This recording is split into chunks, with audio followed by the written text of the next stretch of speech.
Hello everyone and welcome back. 안녕하세요. 반갑습니다. This is Jjuyang and you are listening to Understanding Korea, one story at a time, where we talk about Korean history, culture, and the very specific ways they quietly shape our everyday lives. This week, we are going back to mukbang. Last week, I talked about the gentler side of mukbang, the screen table. One person eats alone, another person turns on a video, and somewhere between the plate and the screen, something that resembles company appears. That part still feels true to me. I do not think mukbang became powerful simply because people wanted to watch strangers consume alarming amounts of spicy noodles at midnight, although, to be fair, the internet has been built on stranger things. I think mukbang became powerful because it answered a very human need, the need to eat in the presence of another person. But this week, we have to ask the next question. What happens when that comfort becomes content? What happens when the screen table becomes a business? What happens when loneliness becomes watch time becomes ad revenue, and someone's appetite becomes both performance and labor? That is where mukbang gets complicated. And honestly, this is where my old media studies professor brain wakes up, puts on glasses, opens 10 browser tabs, and says, okay, now we have a problem worth analyzing. So today, we are going to talk about the business of hunger. Not only the hunger for food, but the hunger for company, attention, authenticity, control, and trust. Because mukbang is not just a video genre, it is a system. And like many systems, it becomes most interesting when something goes wrong. So let's start with the money. Because in media, the money is never just background noise. It shapes the room. In the beginning, mukbang was much smaller. The word mukbang comes from meokneun bangsong, which literally means eating broadcast. Early mukbang grew out of Korean live streaming culture, especially platforms like AfreecaTV. And the important word here is live. Early mukbang was not simply a person eating, while others watched silently. It was interactive. Viewers could chat with the host in real time. They could ask what the food tasted like. They could joke. They could tease. They could say, eat one more bite, which is both friendly and slightly menacing, depending on the situation. They could also send paid digital gifts called byeolpungseon or star balloons. It sounds like something a child would bring to a birthday party, not the foundation of a monetized digital food economy. But that was part of the charm.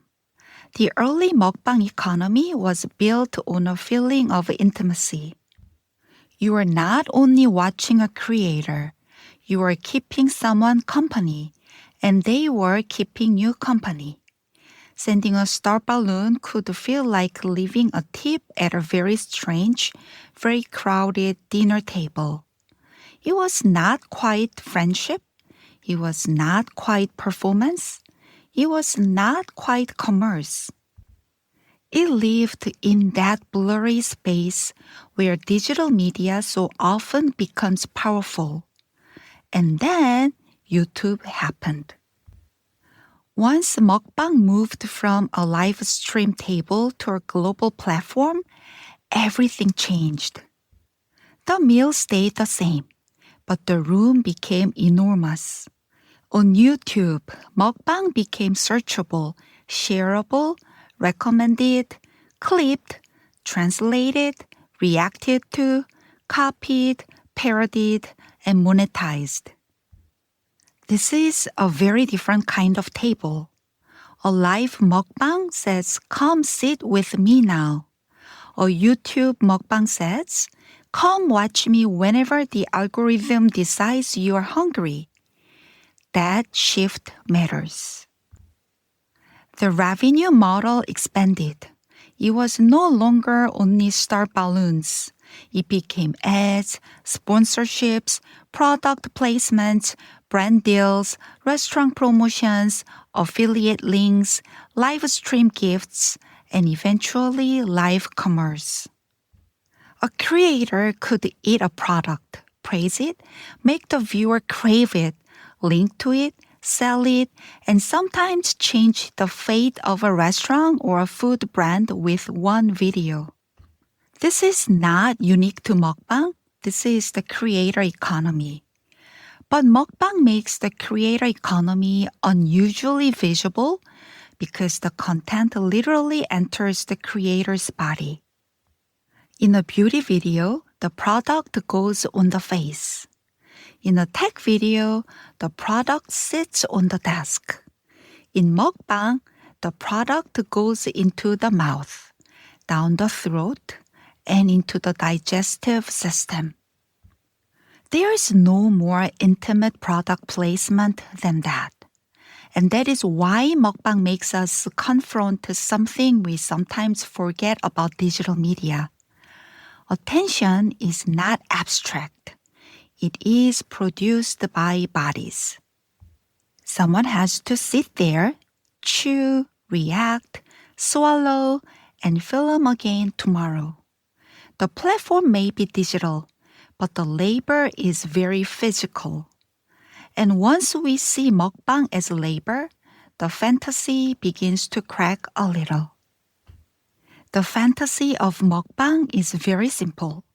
Look how much this person can eat. Look how happy they are. Look how little consequence there seems to be. The last part is crucial. Because for many viewers, mukbang offers the fantasy of appetite without consequence. Someone else eats the huge tray of spicy seafood, the fried chicken, the mountain of noodles, the cheese-covered everything, and the viewer gets to borrow the pleasure without borrowing the stomachache. In theory. But for the creator, of course, the body is not theoretical. One of the first-generation Korean mukbang stars, Banzz, became known not only for how much he ate, but for the disciplined body that seemed to make it possible. He has said in interviews that maintaining that body required many hours of exercise a day. That detail changes the picture. The cheerful screen says, "Look how much he can eat." The hidden routine says, "Look how much work is required to make that eating acceptable." That is one of the strange rules of mukbang. The body must appear both excessive and controlled. The creator eats too much, but not in a way that disturbs the fantasy too much. The viewer wants abundance, but not necessarily visible suffering. They want appetite, but not collapse. They want a body that can break the rules while somehow proving the rules still do not apply. Of course, not every creator follows the same bodily script. Jjuyang, one of Korea's most recognizable mukbang YouTubers, complicates the story in almost comic book fashion. She became famous partly because viewers could not reconcile how much she ate with how little that eating appeared to show on her body. According to her, she used to stay around 46 to 48 kilograms, about 101 to 106 pounds, gained up to about 58 kilograms, about 128 pounds, when she exercised, and then dropped back down after stopping exercise. So while many of us exercise in the hope of managing what we ate, Jjuyang once described the opposite problem. Exercise made her body bigger. For viewers, this turns her into a kind of metabolic riddle. Where does it all go? Korean comment sections have built entire miniature philosophies around this question. There is a familiar joke that it is amazing such low fuel efficiency humans survived evolution at all. These are people who seem to eat and eat, only to send it right back out into the universe instead of storing it for famine like the rest of us, tragically efficient mammals. This is not a medical explanation. It is internet wonder with chopsticks. But the joke reveals something important. In mukbang, the body is never just a container for the meal. It becomes part of the spectacle, part of the mystery, part of the business model. And this is where the tone gets darker. Because if the body is part of the business model, then the body also becomes something the audience feels entitled to monitor. How much did she eat? Did she really swallow? Why is she not gaining weight? Is he exercising too much? Is this real? Is this fake? Is this body possible? In mukbang, the appetite is public. And once appetite becomes public, so does suspicion. Which brings us to one of the most important words in this whole story: trust. Every media genre has its own promise.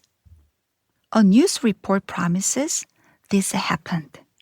A cooking show promises you can make this.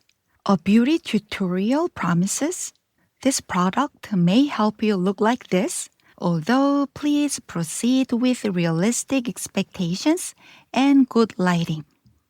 A mukbang promises something stranger. It promises, I am really eating this.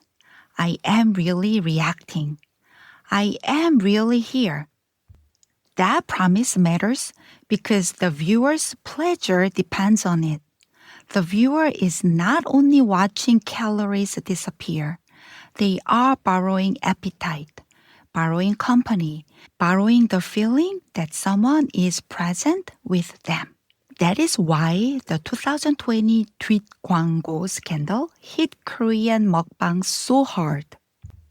tweet 광고 literally means something like back advertising. In English, we might call it hidden sponsorship or undisclosed advertising. The problem was simple.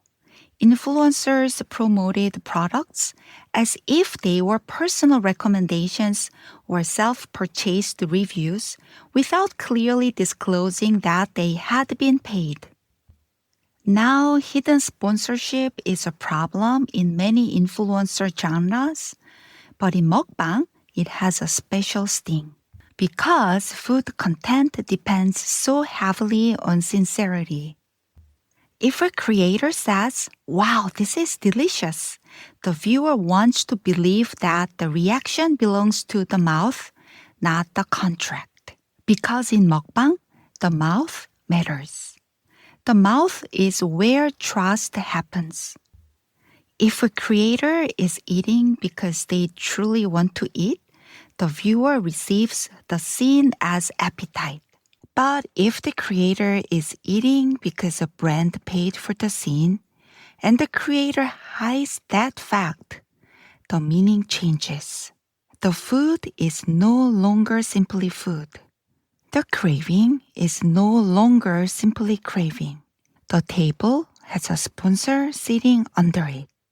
And one of the most interesting things about this scandal was not only what creators did, it was what viewers did. I often joke that the internet is full of unpaid librarians, translators, detectives, and very tired people with strong moral standards. The undisclosed advertising scandal produced exactly that kind of viewer labor. Several major Korean mukbang creators were implicated, including Bokhi, known as Eat Boki, one of Korea's best-known eating YouTubers. One thing that matters for international listeners is that mukbang was already global by then. Many viewers did not speak Korean. They watched for food, sound, reactions, visual pleasure, or habit. Some watched without understanding every word because honestly, you do not need much translation to understand a giant bite of fried chicken. But when controversy happened, language suddenly mattered. Boki's apology appeared as a Korean language text post in the YouTube community tab, not as a video and not at least initially as an English language explanation for her international audience.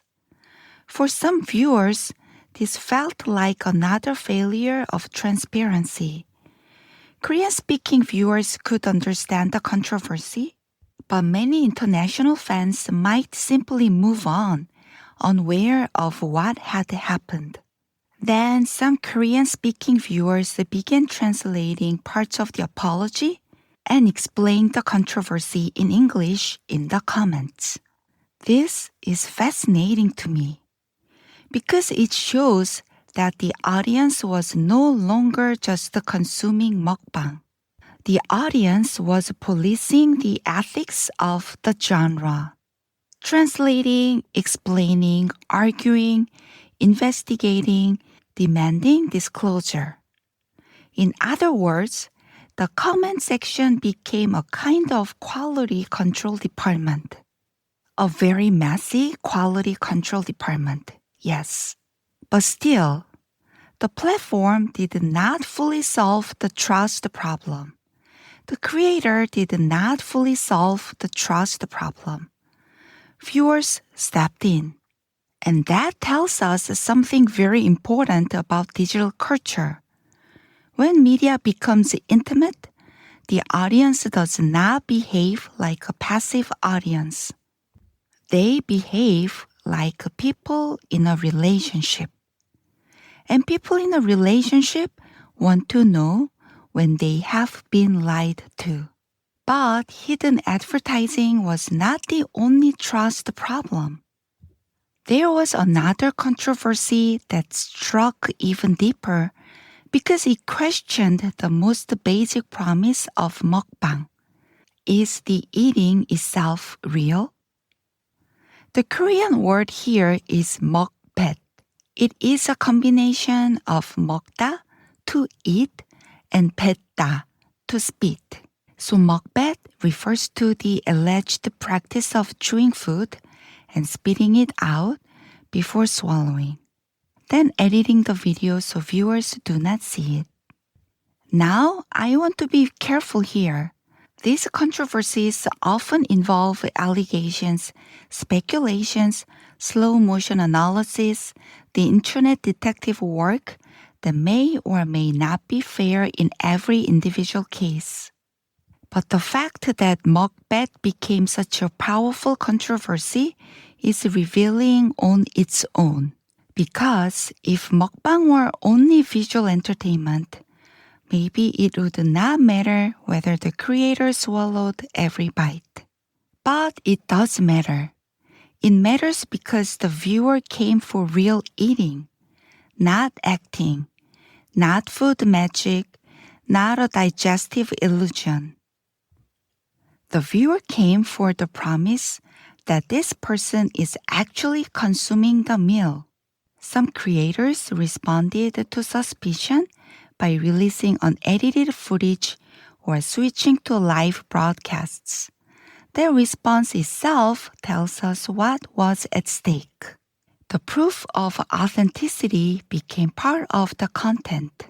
And again, this is a very modern media problem. We live in a world where so much is edited, filtered, staged, sponsored, and optimized. Yet, we still hunger for the real. Maybe especially because so much is staged.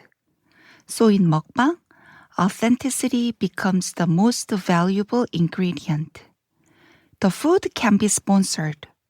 The lighting can be artificial. The thumbnail can be dramatic. The table can be arranged. But the eating must feel real. That is the emotional contract. Break that and the screen table collapses. So far, we have talked about money, bodies, trust, and authenticity. Now, let's talk about something even closer to home. Your own brain. Why does mukbang work so well? Why can a person sit in one room, watch someone else eat in another room, and suddenly feel hungry, comforted, irritated, fascinated, or personally attacked by a bowl of noodles? This is where the science gets genuinely interesting. Cognitive psychologists sometimes explain this through something called grounded cognition. The basic idea is that the brain does not treat the perception as purely abstract information. When you see an action, hear a sound, or watch someone interact with food, your brain may partially simulate that experience.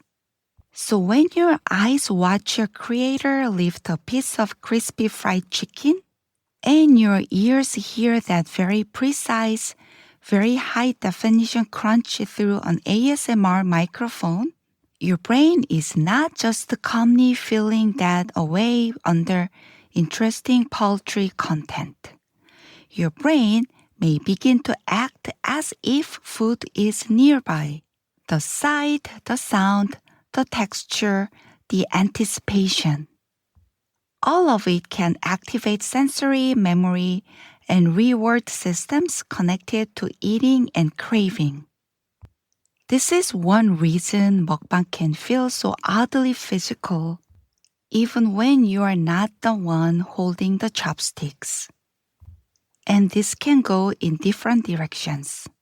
For some viewers, watching someone eat may create a sense of vicarious satisfaction. It can feel comforting.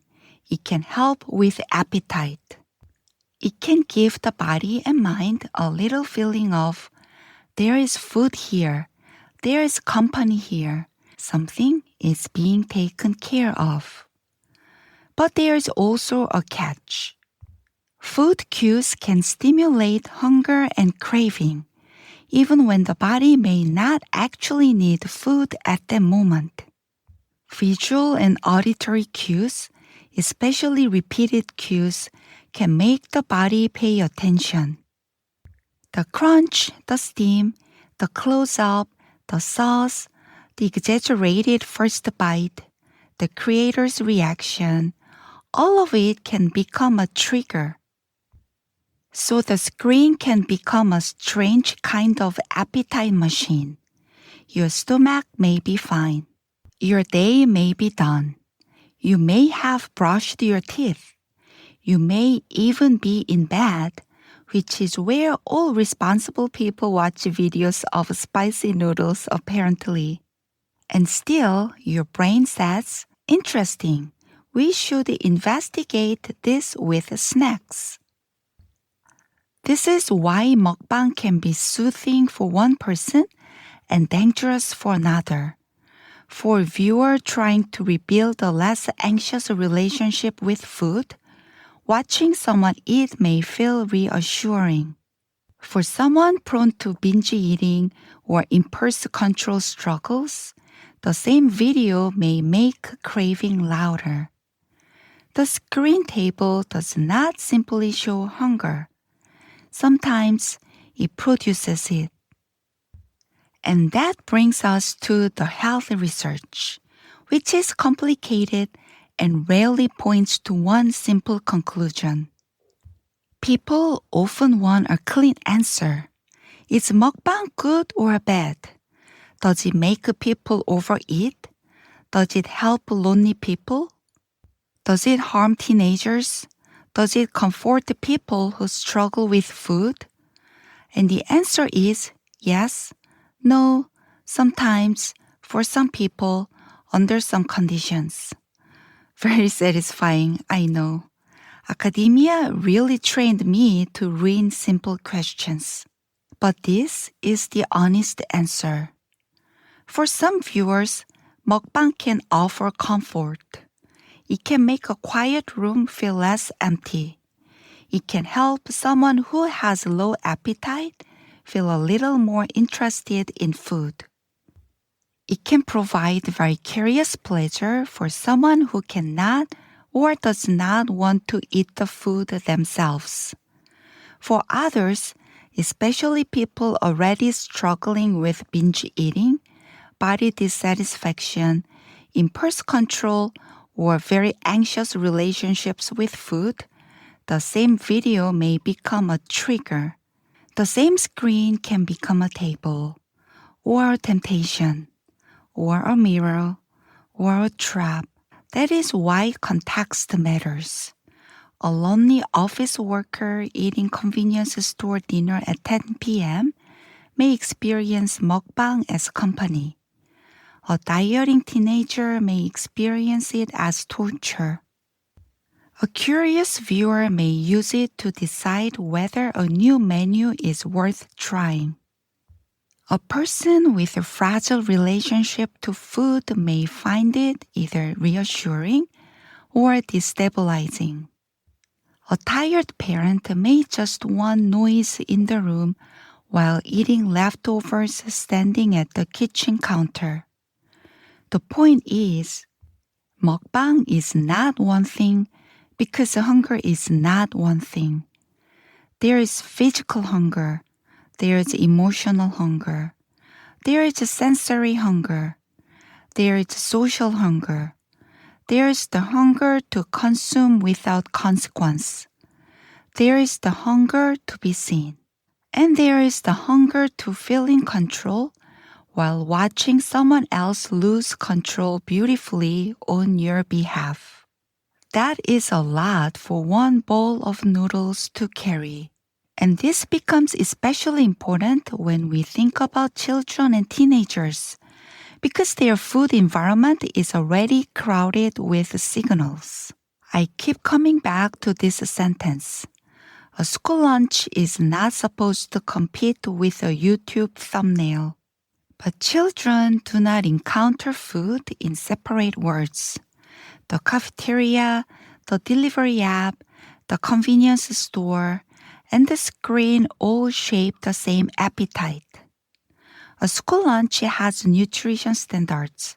It has budgets, labor limits, time limits, rules, large batches, and children with different allergies, preferences, moods, and very dramatic feelings about vegetables. A mukbang thumbnail has melted cheese, red sauce, dramatic lighting, shiny noodles, crispy chicken, a huge bite, and absolutely no obligation to teach anyone to like spinach. That is an unfair fight. One Korean elementary school nutrition teacher wrote about this problem from the cafeteria floor. Students, she explained, increasingly compare ordinary school meals with the dramatic, meat-heavy, high-seasoned foods they see in media. They ask for more meat. Vegetables and traditional side dishes become harder to defend.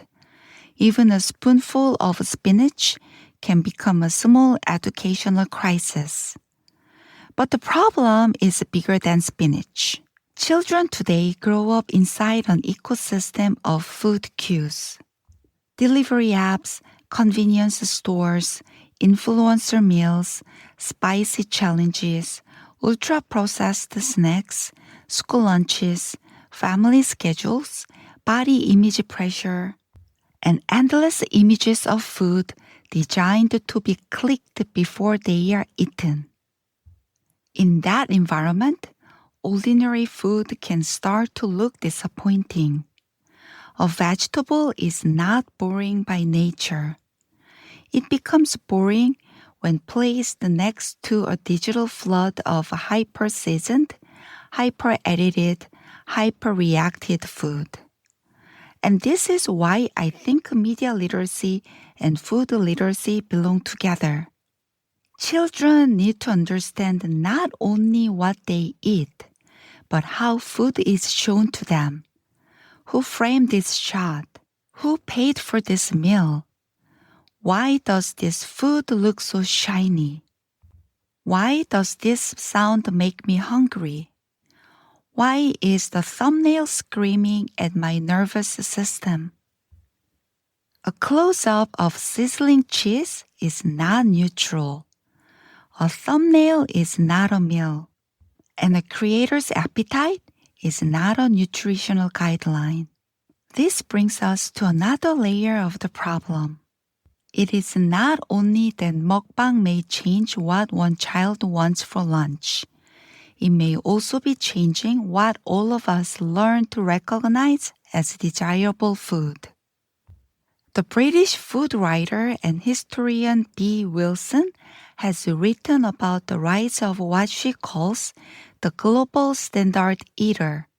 The way modern diets around the world are becoming more similar even when they appear more varied on the surface. This is one of the strangest paradoxes of modern food culture. Open a delivery app and it feels like you have infinite choice. Scroll through food videos and it feels like the whole world is available to you. Korean fried chicken, American smash burgers, Japanese kach curry, Chinese hot pot, Taiwanese bubble tea, Thai boat noodles, Italian pasta, Mexican tacos, Turkish street food. It looks like a variety. And culturally, it is. These foods come from different places, different histories, different kitchens, and different memories. But look closer at what the algorithm tends to reward. Again and again, the same sensations rise to the top. Crunch, stretch, steam, spice, shine, oil, cheese, sauce, and the dramatic first bite. Underneath the apparent variety, the same ingredients and sensations appear again and again. Refined flour, sugar, processed meat, fried textures, heavy sauces, cheese pulls, bright colors, high salt, high fat, and foods designed to look dramatic under a camera. In other words, the global menu is enormous, but the algorithm often has a very narrow palette. This is where mukbang becomes part of a larger global food media system. Platforms reward foods that perform well visually and sonically. Foods that stretch, crack, crunch, bubble, drip, steam, and glow red on camera are more likely to travel. A quiet bowl of seasonal vegetables does not always have the same thumbnail power. This does not mean traditional food disappears. Korean food itself has benefited enormously from global food media, and mukbang has helped introduce many people to Korean dishes they might never have encountered otherwise. But there is a tension. The foods that travel best online are not always the foods that best represent a culture's full eating life. They are often the foods that best serve the camera. So we end up with a strange situation. people around the world feel more connected to global food cultures than ever before, while at the same time, many of us are being trained to crave the same hyper-palatable visual grammar. Crunch, stretch, spice, shine, access, repeat. That is not just a Korean problem. That is the attention economy with a microphone near its mouth. And it brings us back to the question that keeps haunting this whole series. Are we expanding our taste?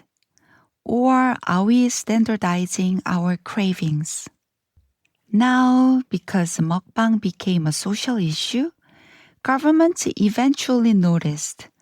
And this is where Korea and China offer a very revealing contrast. In 2018, South Korea's Ministry of Health and Welfare announced plans to develop mukbang guidelines as part of a national obesity prevention strategy. The proposal included monitoring content that promoted excessive eating. The public reaction was immediate and intense. Many people basically said, "Excuse me, the government is going to tell me what I can watch while I eat ramen alone in my room?" That may not be the official legal phrasing, but emotionally, I think it captures the moment. There were Blue House public petitions, online backlash, and criticism that this was excessive government interference in private life. The policy did not advance in any meaningful way, and I find this fascinating. Because Korea is not a society that ignores public health. This is a country where public health campaigns can be very visible, very organized, but mukbang had become something more than a media category. It had become part of people's personal comfort, part of leisure, part of the small private space where a person could say, "My day was hard, my dinner is mine, my screen is mine. Please do not make this into a government matter." That reaction tells us that mukbang had entered the emotional territory of everyday life. It was not just entertainment. It had become something people felt they had a right to. China's response was very different. China approached mukbang through a different political and moral lens. In 2021, China passed a food waste prevention law that prohibited producing, publishing, or spreading content that promotes food waste, including overeating and binge eating videos. Platforms were expected to restrict or remove content that encouraged excessive eating or food waste, and creators could face penalties. The framing was different from Korea's.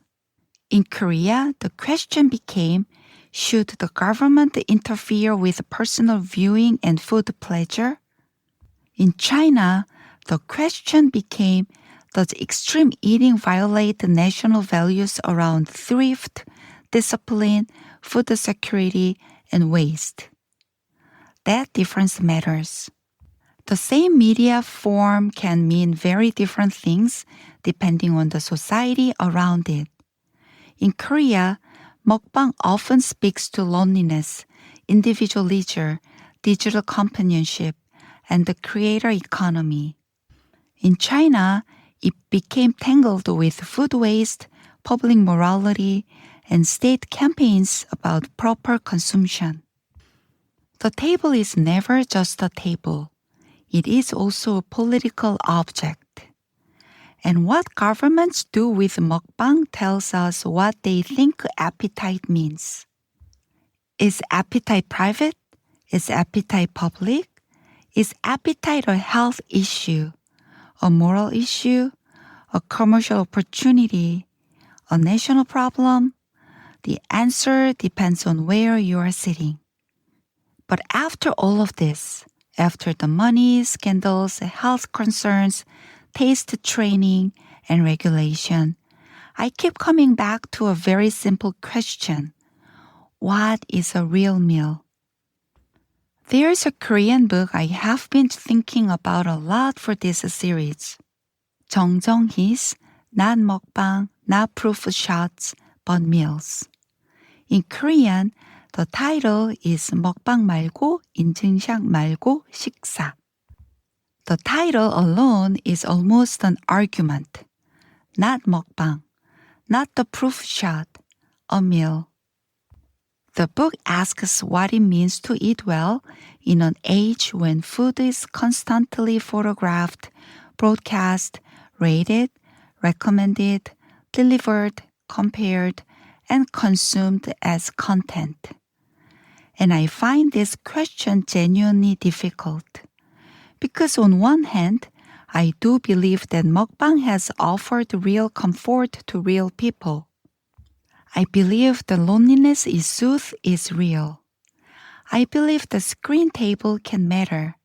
I believe the impulse to eat with other people is so deep that humans will find almost any way to approximate it, even through a live stream, a comment section, a microphone, and a person eating noodles at 1 a.m. But I also think Jung's question matters. When the meal becomes media, what happens to the meal? When the first question is not, am I hungry, but will this look good? When the first reaction is not tasting, but filming. When food becomes thumbnail, a brand deal, a proof shot, a comment war, a performance, a signal, a metric, a conversion funnel. Where's the meal?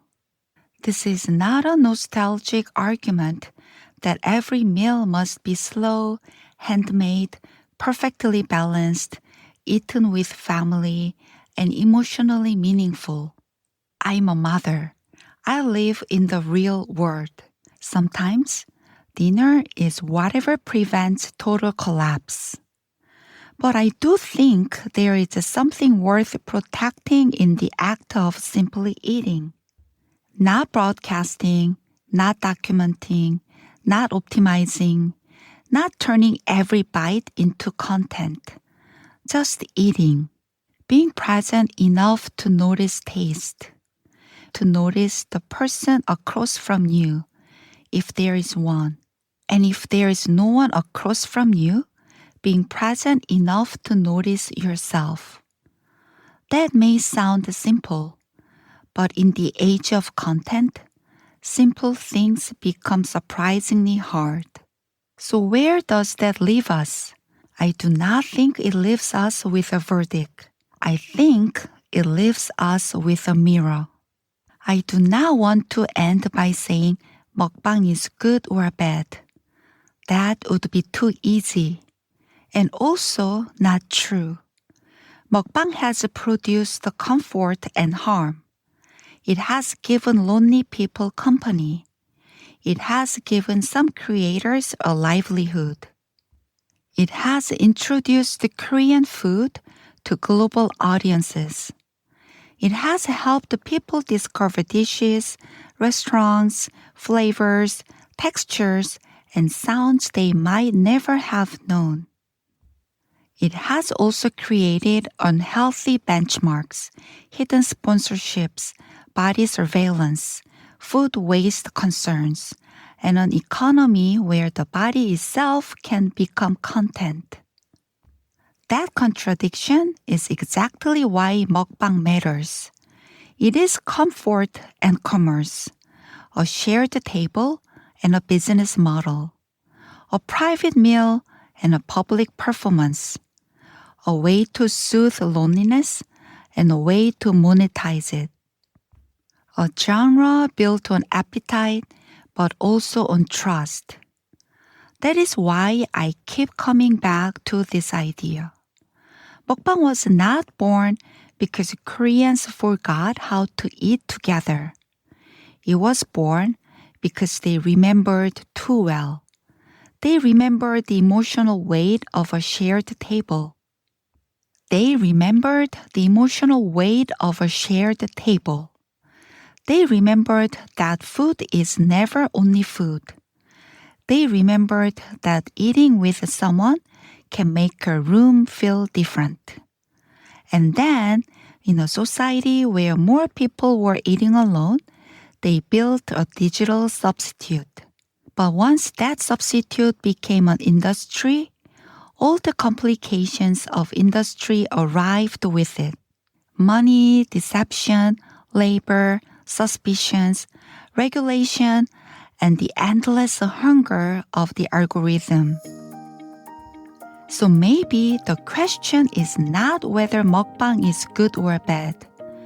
Maybe the question is, what kind of hunger is it feeding? And what kind of hunger is it creating? Next week, we will follow the food off the screen.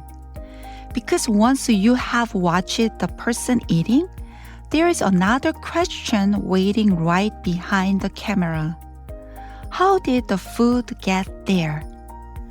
We will turn to Korea's delivery culture, 배달, and what it reveals about urban life, convenience, speed, labor, and the quiet transformation of the Korean meal from something you prepare into something you summon. Thank you so much for listening.